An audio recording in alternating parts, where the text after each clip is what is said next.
That day, through my rifle scope, I saw a child. In his hands, he was actually holding an AK.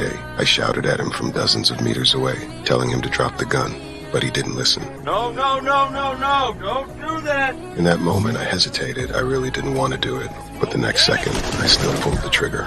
After hearing the gunshot, a man looked on in bewilderment as he saw the child die horribly before his eyes. He immediately broke down, and when he saw me, he picked up the AK rifle and aimed it at me. I had no choice but to pull the trigger again. The gunshots then drew an old man out from inside the room. When he saw the two people lying on the ground, he immediately picked up the AK and aimed it at me as well. I could only mechanically pull the trigger once more. Later I found out, Just killed 3 generations of one family. but I had no choice.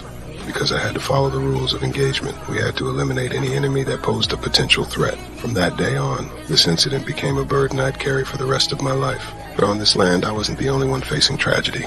My comrade Milton Berg also encountered a woman.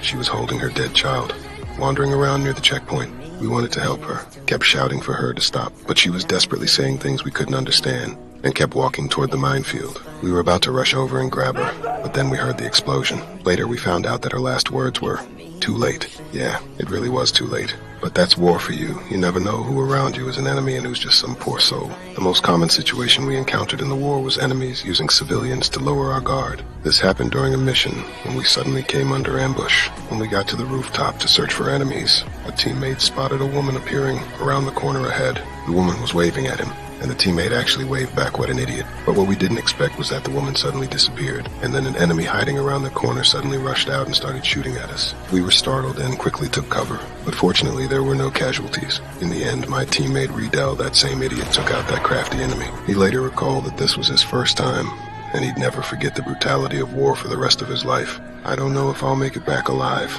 and I don't know how much longer this road will be. In this absurdity, by raising our guns, we became fate's cheapest yet most expensive tools. May peace no longer be just a prayer, but an eternal light that never dims in the human soul.